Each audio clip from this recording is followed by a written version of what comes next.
You've just entered the law offices of Quibble, Squabble, and Bicker. If you've come for actual legal advice, you need to turn right around, honey. You need to get out of here, 'cause you ain't gonna get none of that. They quibble, and they squabble, and they bicker. But if you want to hear meaningless opinions, this is the right place. They got plenty of that. Stuff that makes no sense at all. They go off on tangents. It's crazy talk. If that's your thing, keep listening. They'll keep talking. Oh no no, oh no no, it's another episode of the law offices of Quibble, Squabble, and Bicker. You've entered the law offices of Quibble, Squabble, and Bicker.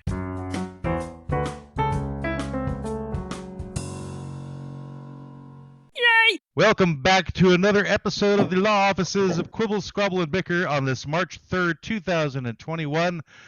We have an incredibly special guest today. His name is Stephen Perkins. He's the drummer for the, what's the word to use? Legendary, most influential band probably of the late 80s, the one that harkened the death of hair metal, and that is called Jane's Addiction. He's also been with Porno for Pyros and a number of other different projects.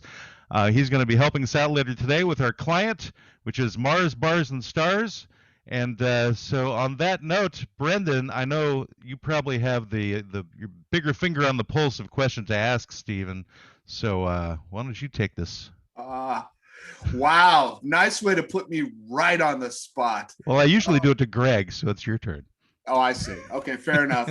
So, just outside of whatever, I've always been a huge fan of Jane's Addiction. In fact, when I told my wife that we were interviewing you, she's like, "Are you kidding me? Really?"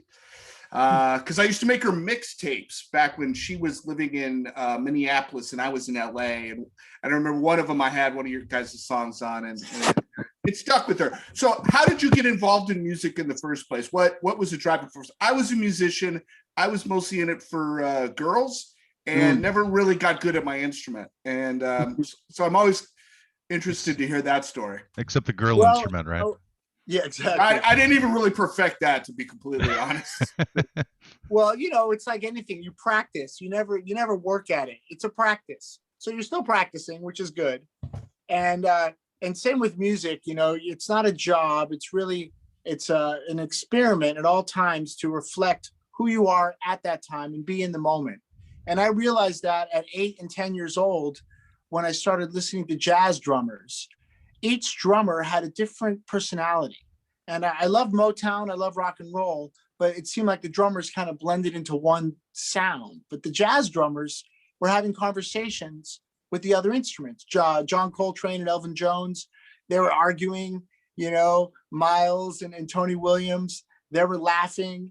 And I always loved to hear a personality of the instrument come out from the musician. And so my favorite players, be it guitar, trumpet, drums, bass, are the personality players. I really want to get to know them through their instrument. Someone like Keith Moon, who's so orchestral, and he's such a firework and an eventful drummer. You would imagine that's the way his personality was. And Neil Peart from Rush, so sophisticated and planned out, and so much thought put into each part. And I would think that's what he was like to hang out with. So my interest in music was really about the personalities of the people playing it, and drumming is an athletic, endurance, stamina, competition between the musicians and drummers. And I always love that, to see Gene Krupa going nuts against Buddy Rich and them sweating and looking at each other, and just, it's a battle, it's a real, it was a boxing match between musicians. So there was so much about Ginger Baker.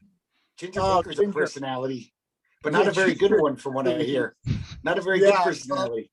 He was very tough, I heard, to get along with. But then again, he was such an original musician. And I loved what he did with Cream, of course. But when he went to Africa and hung out with Fela Kuti and made records with Fela, and I realized, actually in myself, the love of Jamaican and African rhythms, Stuart Copeland, Ginger Baker, Babatunde Olatunji, Fela.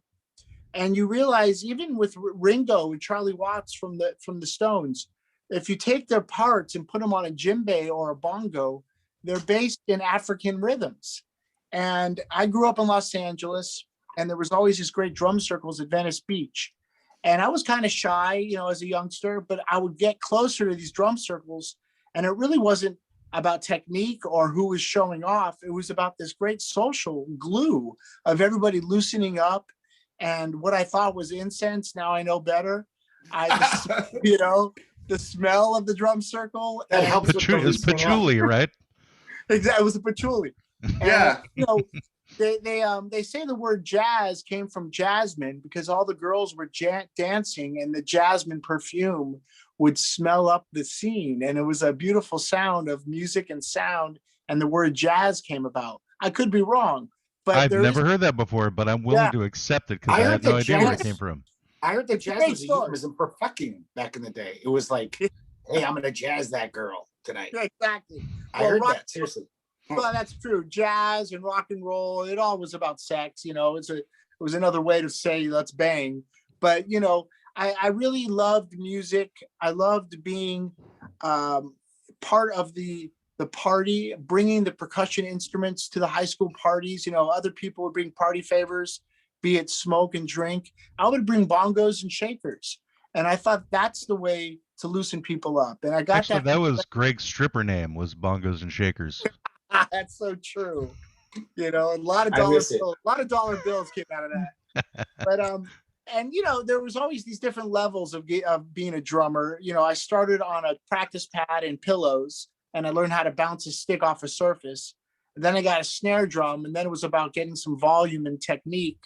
And then that's great romance, knowing the rudiments I was learning were the same rudiments that all my favorites started with. And so I was connecting in line with Chick Webb and Gene Krupa and Elvin Jones and Tony Williams. They all got the same rudiment book that I did. So I was learning these rudiments on how to use my hands and thinking to myself, these are the same exact exercises that my heroes went through to get better. Right. And so that was, I felt like I was part of a union, a team, you know, we were there was some kind of unity between me and people I've never met before, but we practiced the same stuff. You know, it's like someone learning how to throw a slider or a curveball. There's a certain way to throw it, and you're learning from the greats and the tradition. I saw an interview with Perry Farrell where he was saying the difference between like a jazz drum and rock drum is just flipping your hand over. Yeah. Well, there's something to be said about holding a stick traditionally, but that came a lot from the marching band and people marching. How the snare drum was slanted to the right or to the left, and they had to actually have their hands slanted to actually get the surface. Oh. But you know, learning how to bounce the drumstick off a snare drum from a pillow and then getting cymbals and tom-toms and bongos, those are different surfaces as well. So you have to learn how to use your technique on different bouncing surfaces. And then when you get a drum set, you start to learn about your hips and your ankles and your feet and how to dance on this drum set and make it an instrument, musical, lyrical. And then I joined the marching band, and I thought I was a great drummer until I was surrounded by 10 other drummers that did the same thing I did. So that's when the competition kicked in. That's when I got a competitive spirit. I wanted to be first chair. I wanted to stand out, but not stand out and ruin the song. Stand out because I was disciplined and purified. And there was something editing all the junk out, just getting to the point. This is what you do to make the song powerful. And if it's a dynamic, quiet moment, or if it's a punch in the face, do it with full force. And you know, when you're putting up a nail in a wall, if you just miss it or if it doesn't go in right, there's no satisfaction there. But when it goes in right, it's so satisfying. One snap, the nail's in the wall, you hang your picture. That's what drumming feels like when you do it right. That's a great analogy. I mean, I've never heard, but that's a really good analogy. I can see that. Yeah, because you have to pull the nail back out, and you got a hole in the wall, and that's not the right spot, or it was too high or too low. It's frustrating. Now you got all kinds of holes, and now it's just a really big hole, and you're trying to hang the picture, and it's leaning down. Oh, I've never experienced that. That'd be kind of like the story of my autobiography. Actually, it's just a lot of missed nails. I missed them. It's not 9-inch nails. It was the missed nails. But that's right. And then, of course, jazz was my love. But in LA, I couldn't find many jazz players. No one was playing saxophone or trombone or even piano. It was about guitar and bass. Just like about 87 or 88 you're talking about? Or what about? 1978, 79. Mm-hmm. And so I had to learn how to play with muscle because I never got a chance to play with an upright bass player and a piano player and learn about the soft dynamics. I had to play with power because I'm sitting next to someone with a Marshall stack or an Ampeg bass rig. And so that took me to another level of, I guess you can say, strength. And I now have a chance to play with musicians that we can get quiet. And it's not easy to really punch a high tempo at a quiet volume. And there's something about learning how to use your instrument at a soft volume, and then going up and bringing it high and bringing it back down. And that's a whole nother technique. So there were so many different levels of my drumming, the stages of how I got better at listening to people. It's like a tennis player. You can't play alone. You really need to play with somebody. And that's how you get better. If you're too good and they don't hit the ball back after your 100-mile serve, then what's the point of playing? You want to have rallies. You want to be able to run around the court. So you search out musicians that you can play with that challenge you, and hopefully you can get better by listening, and they can get better and listen to you. And that jazz conversation becomes part of the experience. And that's how I got into music. And when I started playing in front of people and seeing their reaction, that turned me on so much, to see people move and smile, to see them drop, if their jaws dropped because you pulled off something with speed or technique. That really turned me on, So in the last 10 months, not playing in front of anybody, it's been tough, It's a lot of inward. You just keep practicing and you wait to get in front of people. But there's all these different levels that keep on bringing me up.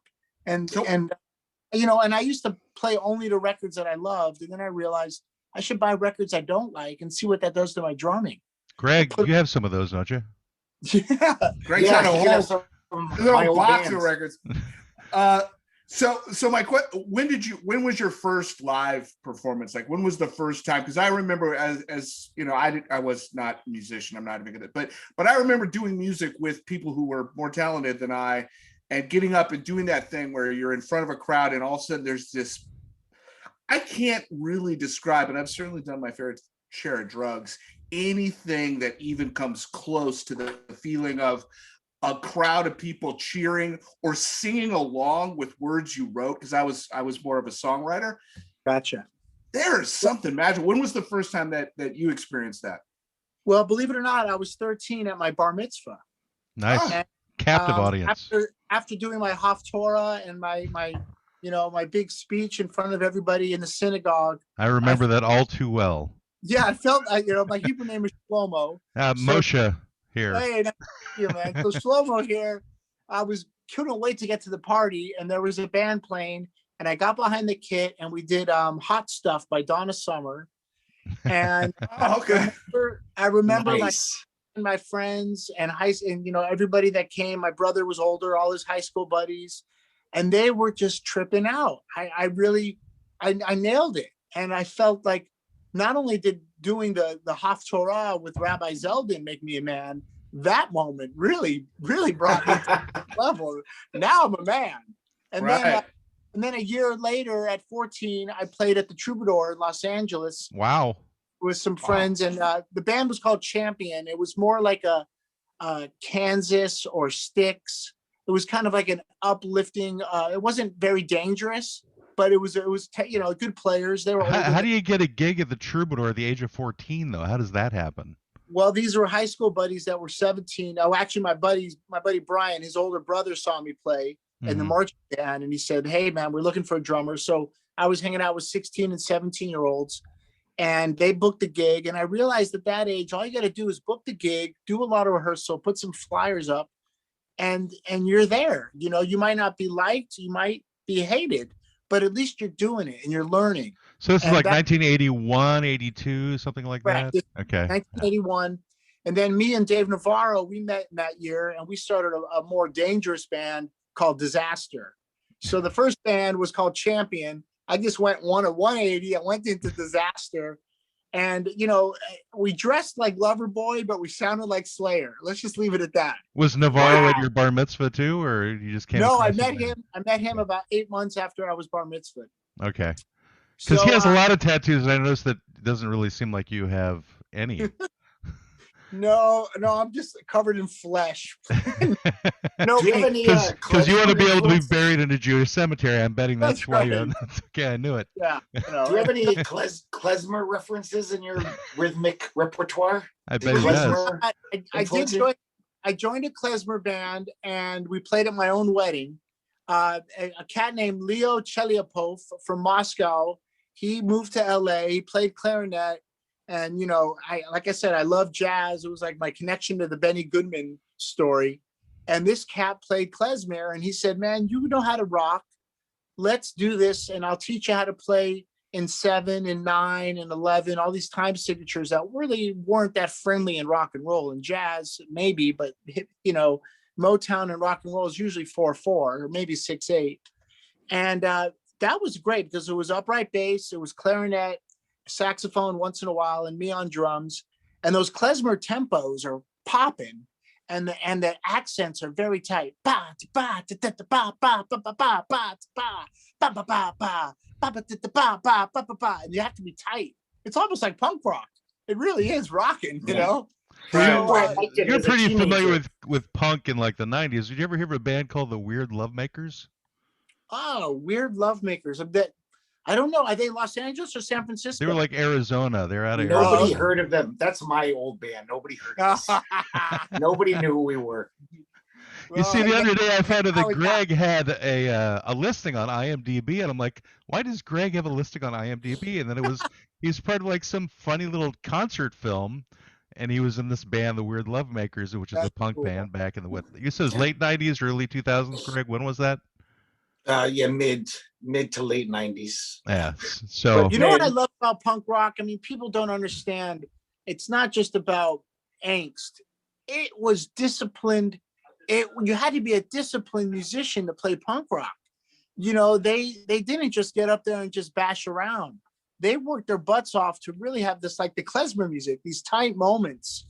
And if you start slow and then speed up the tempos, a great punk band to me is quite it's pure. There's a purity to it, And well, you know why you never heard of the Weird Lovemakers is because I didn't bust my ass, and I would fuck up every show. I'd be on the wrong fret half the time. I'd be like, oh shit, I'm drunk.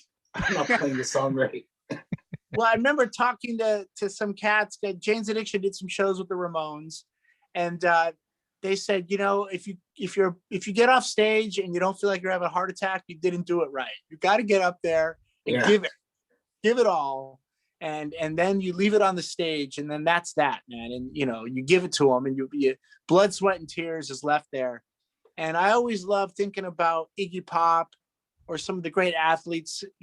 When they get back to their hotel after the gig, they just plop into the bathtub or into the bed or on the couch because they put everything into the show, and they don't have time to go out and party all night. They're done. They're cooked. And that's because the audience got it, Did you ever see those old footage on YouTube of like Jackie Wilson performing? Like that guy was having a seizure practically. He was a maniac. It's like Meatloaf had to have oxygen on stage with him to survive his show. Well, that was just because he was 400 pounds. I mean, he had a hard time walking up the stairs, that guy. That was pre-show. But and then when me and Navarro started doing shows in Los Angeles, we realized, like I said earlier, you put up flyers, you get the gig, and then you realize what you need to work on, your strengths and your weaknesses, and who you want to play with, and then you start finding your group of core players. And I still am friends with a lot of cats that I started with. And Jane's Addiction started, I was only 17. Perry was 26. And most of the cats that were around us, the Chili Peppers, Fishbone, X, the Minutemen, they were all in their 20s. So me and Navarro were the kids around there, but we're still friends with all those guys. And, and a lot of people that came to our shows turned into Tool and Rage Against the Machine and No Doubt and the Smashing Pumpkins and Alice in Chains. These are the cats that were coming to our shows, and I'm still friends with all of them. So it's a great community of people that love to play. It's competitive, but then again, you're not really competing for you're not competing for a trophy. We all have the same audience. The people that love Rage love Alice. The people that love Tool love the Pumpkins, So you ever jammed with George Hurley from the Minutemen? He's got an amazing personality as a drummer. Yes. So me and Mike Watt and George did a song together. We covered a Who song called Sparks. Wow. Double drummer and bass. And I think Nels Klein played guitar in that session. So But it took two of you to make up Keith Moon, you're saying? Yeah. You're like, we need two of us. He was Keith, I was Moon, or either way. Right. You know, and I met Mike Watt and George in 1986. Jane's Addiction played the LA street scene with Fishbone and a bunch of great bands that day.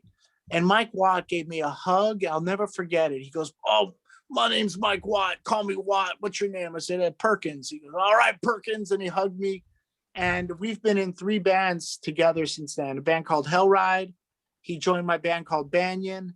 And he's also played with Pornoful Pyros for a few years. So he's one of the punk rock godfathers, one of my heroes. And George, who is just, he's underrated as a drummer. And he really was like this jazz, hybrid jazz, progressive drummer. You're right, yeah. Very, very much so. And I don't even think that guy like grew up listening to jazz. I think he was just this like surfer dude, right? Yep, he's a surfer, and he actually carves surfboards, and I think that's what he prefers to do now is make surfboards opposed to make music. Yeah. I could be wrong. So But you yeah, was LA one of those bands was that Stooges cover band, right? That's right. All right is all Stooges. Okay. And we do like the verse and the chorus, and then we jam on the groove for like 5 minutes and just go nuts. So you're like part Stooges, part Grateful Dead? Yeah, exactly. The Grateful Stooges. The Grateful Stooges. You know, and I've also been very fortunate with my relationship with the Grateful Dead, and I've been friends with the drummers and Bob Weir. I mean the live drummers. They got some great drummers in that band. And, you know, Jane's Addiction did shows with Bill Graham as a promoter, and Bill always opened his doors and he was great to talk to. And the one thing I remember Bill said to me, he goes, "Stephen Perkins, I want to tell you something about the business. It's not about the money. It's about the money." Nice. I got that now. I figured it out. More money, more money, more money. But, you know, and the music world, unlike, I guess, athletes, they have to hang it up one day. But musicians never really have to, man. We can go until we drop. You know, well, you're like a year younger than me, and I already know the issues I have with my elbows and knees and things. I can imagine with your instrumentality, you must have some creaks and things popping in various different parts of your anatomy. Does that affect your playing currently? I absolutely keep an eye on my body and what I put in it. And of course, when you're younger, you know, you get off the stage and you go all night and you find something to do. But now, not that I don't do that, but I don't, you know, put too much poison in the system, and I just try to keep it clear. And I take pride in playing my ass off, and whatever I think of, I want to be able to do it with my hands and feet. And I hate when you can't.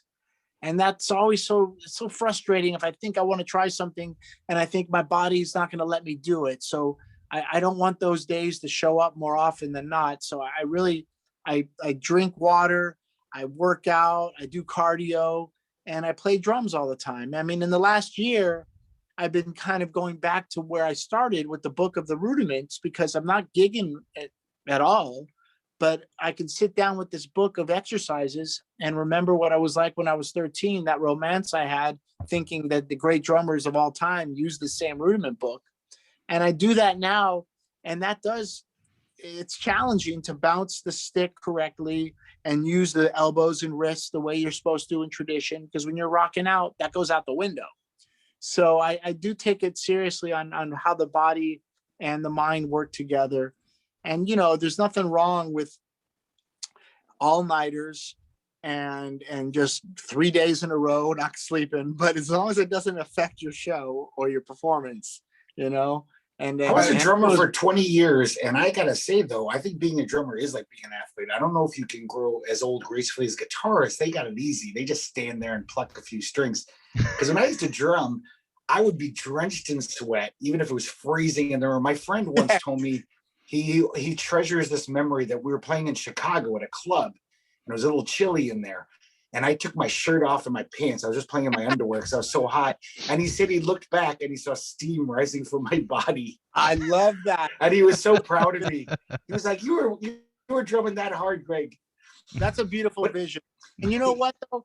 And there is this sense, you know, when you play drums, like a vocalist, you got to have your body in shape. A guitar player, if he feels like crap, he can still plug in, turn up, use the distortion pedal, and he sounds like he's feeling good. It's the same sound. But if a drummer or a vocalist doesn't feel good, or if he's not in the mood, it affects the playing. And then that's absolutely true, you know. And I know now, you know, growing up with Navarro, one of my favorite guitar players was my best friend. And it's just when I play music, I hear guitar first because that's how we grew up. And as someone who grew up with a piano player, or someone grew up with a horn player or a bass player, that's where their head goes when they write music. So I always grew up bonding with guitar. And I always think about some of my favorite heroes, Alex and Eddie Van Halen. You know, they're always connected, and when we miss Eddie, but the music's connected. The Cats and Pantera, Vinnie Paul and Dimebag, they're both gone. But what a connection, because guitar and drums always kind of weave together in the music. And I, you know, a lot of people think about the rhythm section in rock and roll, but I really think about the whole thing as an outfit and how it fits together. And when you make a song, the lyrical, the content and the words are just as important as the bass line. So you have like a more holistic gestalt point of view of exactly. music. Okay. You know, and also the phrasing of the words and where the words and the syllables are placed can affect my patterns. And so nowadays, a lot of people do drum tracks separate of the band, and you don't have a chance to react off each other. And I think that takes away some of that sensitivity that the drummer could have in a scene. And, you know, people now record to Pro Tools, and the engineer and the producer will actually look at the Pro Tools and see if the drums are matching with the click track. And I said, close your eyes. It doesn't matter what it looks like on the computer, man. What's it feel like? You know, that's the thing. Yeah, basically they're just making gluten-free music these days. That's so true. And, you know, and I really think the light at the end of this hell tunnel that we're going through is going to be great film, novels, music, art. It's going to inspire new stories. And this pain that we're feeling is going to help the arts. And I truly believe that will be, you know, it'll be a filter. Some people are not going to show up after this is done and still be into music and making art. They're going to have to get a day job. That's okay. But the ones that get through the filter and keep doing it, I think it's going to be pure and it's going to be powerful. So you never had a day job. You like went into music at the age of 17. Was there ever any plan to, I don't know, be a paper boy or something along the line that, you know, a lawnmower? I mean, you didn't even have a chance to go, I don't know if I'm going to make it in this business or not. You basically made it in the business like within a couple of years. To me, getting into the van and driving to Vegas and back for one-nighters was a success. I made it, you know. It didn't pay the bills back then, but it definitely gave me something to believe in. And I always say this because I remember reading a great review of my drumming, and I thought to myself, cool, you know, they like me. But then a week later, I read a review and they hated me. So it's like, okay, I cannot believe what they say. I have to believe in myself, because if I believe the guy that loves me, I'm going to have to believe the guy that hates me. So just believe in yourself. And that to me was a success story, that I love to play drums and I love to see people react. But you're right. I never had a day job. I never had a real job. I do 9 to 5. It's 9 p.m. to 5 a.m. That's how I do it. Get behind those hours. The money comes and goes, but the power of music is always there for me. Some gigs are big paydays, some gigs aren't. And you know, sometimes I spent the day with some of my heroes at a rehearsal, Mick Jagger, Lou Reed, and Ozzy. But those weren't paydays, but they were such a great influence on my drumming, and they gave me something in my pocket, which was this confidence. And then I get on stage with someone maybe I don't care about, and I get $10,000 that night. So, you know, what's the point? Do I want to play with cats that turn me on or make money? I want to do both, really. Like Bill Graham said, it's about the money. Right. Yeah. Well, you mentioned Lou Reed. I was just thinking, have you ever had the comparison that Jane's Addiction in your era is similarly influential as Velvet Underground was for their era? Absolutely. And do you think that's I real? about the influence of bands like the Underground and even Jane's Addiction is not really the sound, but it's the attitude, and it's the changing of the guard. Like you said, we put hair metal to sleep. It wasn't Nirvana, it was Jane's Addiction. Right. And that's not good or bad. It's just what happened. I was going, at the Sunset Strip, I saw Motley and Rat and Poison and all these bands, but they all kind of sounded the same. To me, Motley was the top of the game because I love Tommy Lee. But the labels in LA with Geffen and Warner Brothers and Capitol, they signed up everything. When we signed a deal with Warner's, they actually talked about us going to Sire, which was under their umbrella. And Sire had the Ramones, Pretenders, and REM. Sire was probably better built as a marketing tool for Jane's Addiction and for radio because they understood our audience, the college audience. But we really wanted to be on Warner Brothers and challenge Warner Brothers to take this late night after hours band and show the world what it sounded like late night in LA. But we're not going to be polished. We're not going to wear, a stylized outfit that someone showed up with, went shopping for us at Fred Siegel, and we were straight ahead artists. We wanted to do it our way. Oh, you were hip cats. Warner Brothers was cool with it. They had to challenge themselves because Sire, like I say, the team at Sire Records probably would understand what we were doing more than the team at Warner's. Warner Brothers had Devo, Doobie Brothers, Van Morrison, and Van Halen. I mean, these bands were on the radio daily, and they didn't have to. Whip It was just the coolest song ever. It definitely was a new taste of music, but new wave was hot. There was Howard Jones and Thomas Dolby and whoever else you want to throw into the new wave category. Kaja Gugu. And I would always search out new wave bands that had a real drummer, like the Cars, B-52s, Missing Persons with Terry Bozzio. Terry Bozzio was great. He's amazing, but I didn't mind the drums that was happening with New Order and Thomas Dolby, but I couldn't really relate to him because there wasn't someone playing drums. I wanted to find a drummer that turned me on. Speaking of this era, I wanted to ask you, did you ever get to meet Stuart Copeland? He's my drum god. Yeah, you know what I'd love, like I said early in the interview about personalities. Yeah. Sting wrote great songs, but without Stuart Copeland, there's no fire, there's no urgency, there's no event. It's just vocals and guitar parts and chords. You put Stuart there, and you've got a story to tell, and you can tell where Stuart comes from and the music that he loved, and from Jamaican influence to punk rock and his jazz chops and holding the stick traditional style.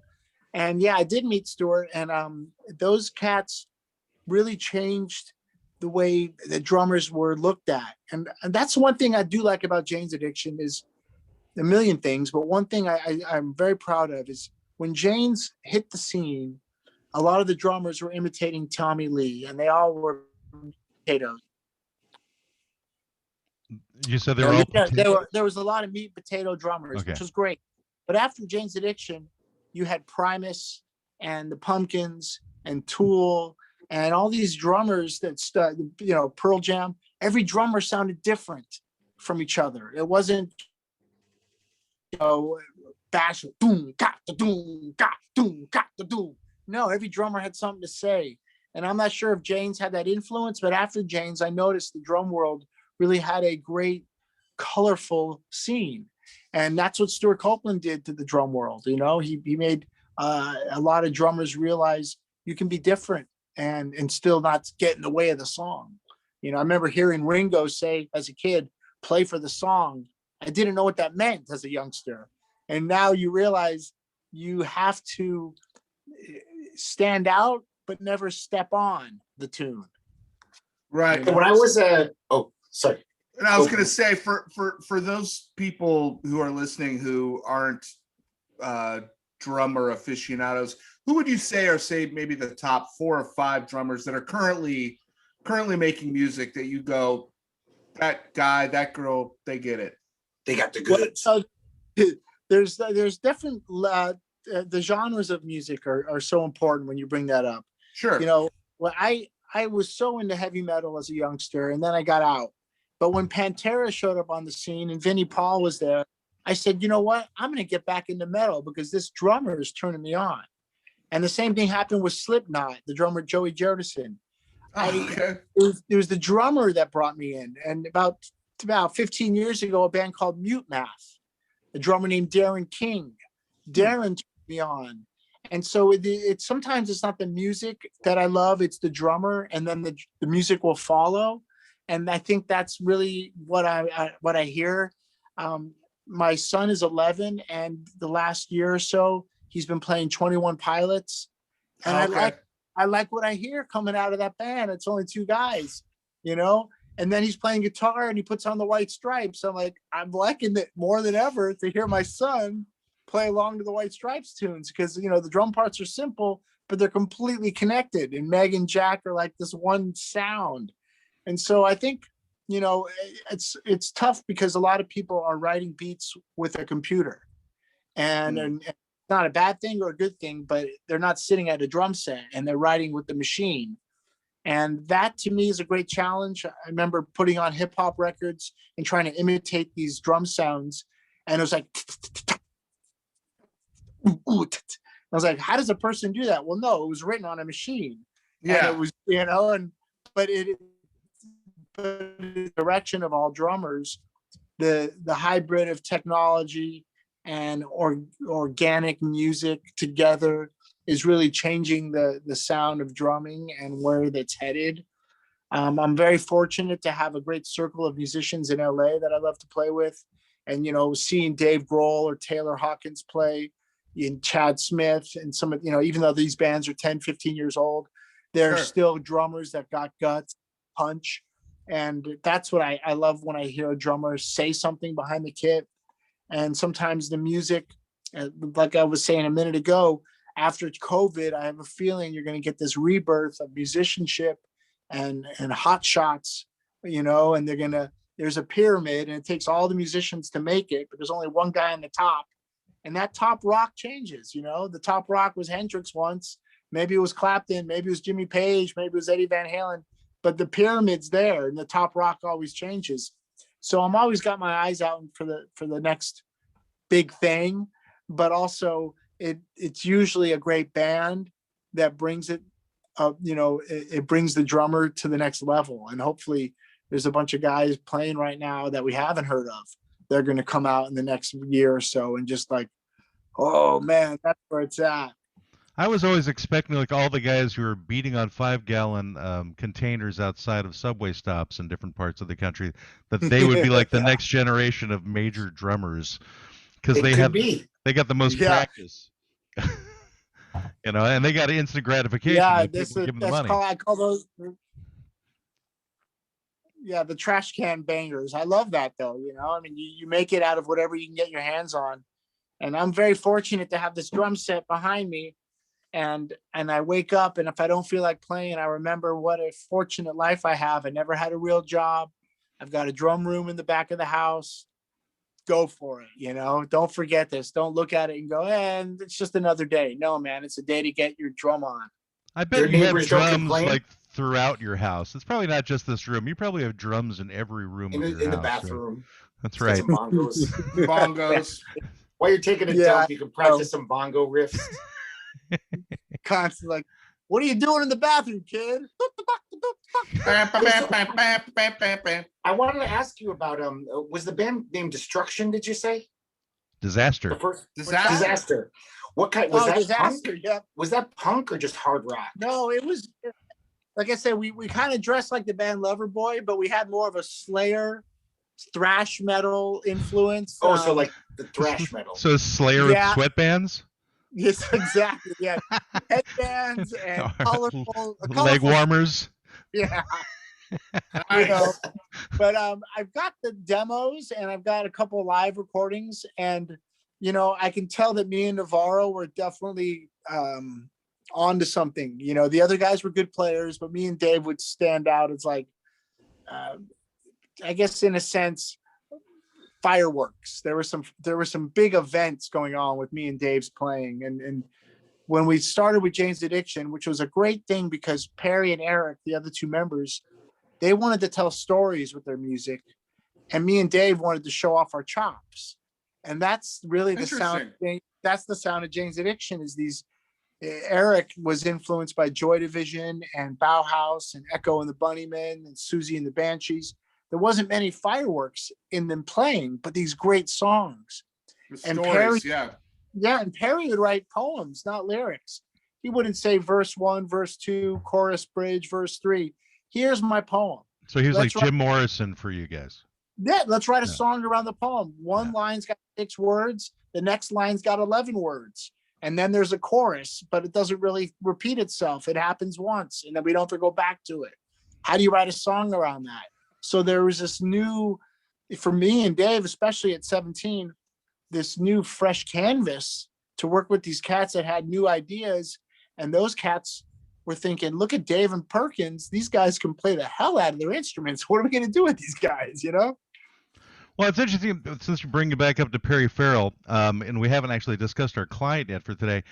Somewhere back in the 90s, in the Porno Papyrus period, he said that he had met aliens or something like that, that aliens were influencing him, and then he would talk to aliens. And, you know, in the song Pets, it talks about if Martians were in control. So now that the only planet in the solar system that's entirely inhabited by robots is Mars, would the robots then make us their pets in that particular sense? Absolutely. Well, I was feeding my pet snake, and Perry looked at me and he goes, we'd make great pets. We'd sit there patiently waiting to get fed. We would use whatever environment these Martians or aliens would give us and make it our home, because they'd be controlling us. And I tried to become the clock. That's why that drum beat sounds like a tick tock, tick tock. I wanted literally to be the clock. And it wasn't if they come down, it's when they come down. And that's really how that song was started, with the poem and the drum beat. But it's true. If you think about sound waves, remember that movie Contact? Yeah. And the sound wave was still going out there, and it was finally received, and they sent the message back. I believe that, you know, I mean, everything we do is still out there, and where's it going? And who knows? I mean, it's out there, and someone's listening. And there could be a planet out there that based their whole culture on I Love Lucy reruns. They just receive those. Their whole culture is based on. That's right. And, you know, if you think about 3D printers and AI, you put those together, and there's your tomorrow's travel machine, because it'll go out there without anybody controlling it, and it'll fix itself because it's got a 3D printer connected. Okay, my lever broke. I'll just fix this because I'm an AI machine, and I've got a machine that can fix itself. And so there is that never-ending space travel. I think it's here. It's definitely, you know, controlled now by us to get to the rover over to Mars, but soon the AI and the 3D printer will be married, and we won't have anything to do with it. It'll just go explore space. Well, you know, there was a death on Mars a couple of years back. One of the probes that had been sent there, you know, it covered, I think, about 15 square miles, eventually died because its solar panels were covered by the dust. And so the concept that you just brought up was like, oh yeah, that's a great idea. But they were talking about perhaps sending the new one, which just landed, Perseverance, but that's like 5,000 miles away from the dead body of the robot on the other side of Mars. So I don't know if that would work, but you know, the robot's name was Opportunity. So that died. Yeah, got it. Yeah, I heard there was foul Perseverance play. is the one that just landed. I'm just saying you got to respect the robot. I heard there was foul play involved. Say his name, Oppie.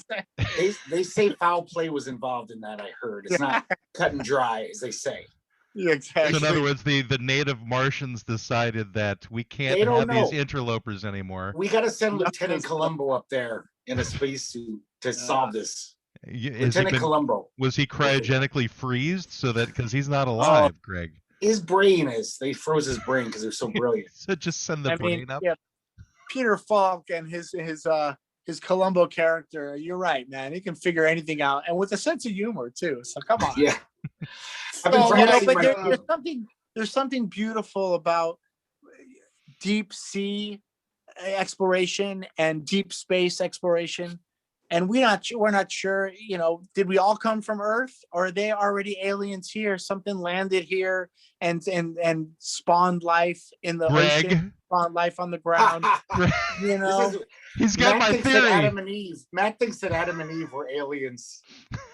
Exactly. I think it was like our first or second episode. We explored that concept of, what if Adam and Eve, there didn't have to be evolution because Adam and Eve you came explored here it and I somewhere belittled else. it. You explored it and I laughed at you. Well, I made fun of you. Especially if you spell Adam with a T, atom. Oh. There it is. Even with the T, it would be misspelled though, because you have to change the second A to an O. There you go. Well, yeah. What's Eve become? Now the truth is that we don't know how time folds on itself. And I was having this conversation with my 11-year-old. It's all about, if you kiss someone for 10 seconds, it goes by quick. If you take a hot match and put it on your finger for 10 seconds, it goes by slow. Time is relevant. It's all depending what you're doing with that time. And so as a musician or a dancer or someone who's involved with using their body and watching, using their body to have people, I guess, inspired by that, you can pull and stretch time. And if you're sitting at a job you hate, that 9 hours takes forever. But if you're sitting at a job you love, it goes by quick. So I think, the space travel and how long it takes to get to Mars, or how long it takes to get the message back, or bring the little vial of dirt back. It's 14 all relevant minutes. to That's why I never kiss girls. That's why I never kiss girls, because I want my life to seem longer. I don't want it to flash by too quick. It's really funny because I have an 11-year-old daughter as well, and I've had a very, very similar conversation with her about, because of all of this nonsense. I don't know about you, but I've become a homeschool dad. So I'm in charge of science. Yeah. I'm in charge of science, math, and social studies. And we did the great thing about the whole whatever homeschool thing, whether you're into it or not, she and I have gone down way crazy paths together, learning stuff and asking these really weird questions that you would never address in a 5th grade. Like she's like, okay, but the perception of time is different, Dad, like you were saying. And I'm like, you're right. Yeah. And why is that? Let's talk about it. So it's fun stuff. So your kid's making you smarter. I told my 11-year-old, it's been tough to hang out with Mom and Dad for the last year, but what a great bonding situation that I would never have with my 11-year-old, because he'd be at soccer practice or, at some kind of, function with his friends, which he should have. But since he's not, we're really spending these great time, this really deep, like you say, conversations are happening. And it's been wonderful, but it is an awareness now. And I'm 53, he's 11, and I'm trying to act like a 10-year-old and be like, be like him. And I said to him, look, man, as a musician, you have to live in the moment. You can't think about the end of the song while you're starting it. You have to be right in that moment. And that's what life's about. And maybe that's what this space travel will teach us, is not to forget what we have here on Earth, even though I don't know, if you think about the environment and politics aside, but the social issues, it seems like there's a lot of friction, a lot of noise, a lot of static. And if we can get through all that, maybe, is it there on Mars or another world? Do they have the same problems? Maybe. But, hopefully we can see through that. And it's about relationships and treating each other better. And I hope that's what we learn from any kind of new world out there. That I gotta say, if you start I was gonna say, even if it's a blank canvas and it's a planet that no one's been to and we can go live there, we're still gonna have the same problems. Right. You know, it's about we gotta learn to live together no matter what the land looks like, you know. Yeah, I was going to say that's why I'm the prosecuting attorney on this client, because I'm one of the people that thinks space exploration is ridiculous at this point, because let's take care of this planet first, then we can do that. It seems silly because we'll just fuck up Mars. We'll fuck up every planet. We'll do the same mistakes we did here over and over. It's so like true. The virus. And it's a sad state of affairs, this world. But then again, if you look past all the friction and the static noise, there is my relationship with my wife and son. There is my relationship with my drum set. And I hope even people that we don't understand or don't like, they've got these great relationships with something they love. And if we can just kind of use those moments of love and realize we're all somehow here to enjoy life and not tell people how to live it. And it's difficult, you know. I mean, I've learned to accept people, especially in a rock band. We're not going to agree on everything. And the trust we have on stage, if we can bring that trust into the boardroom, into the meetings, we'd be a powerful band. But, you know. So if you had your choice of planets, you know, that say they're all inhabited, which planet should Jane's Addiction have actually come from? Ooh, that's a good one, man. Well, you know, I think all 4 members come from a different planet, and that's what made it. That made the town so good, you know. Yeah, I want to hear. All right, so who is each person from then? And hopefully none of them is from Uranus. Exactly. Well, you know, I do feel like I am an earthly being, and I'm connected with Mother Nature here, and I come from our homeland. Perry, I think maybe there's something to be said that he kind of just jumps around from planet to planet because he's always interested in new ideas and changing the direction of the civilized world. And if you think about Lollapalooza or Porno for Pyros or Jane's Addiction, they're all quite different from each other. So he just came from like the Kuiper belt or something. He's like an asteroid belt of some kind. Yeah. He's like Flash Gordon. Navarro came from a land of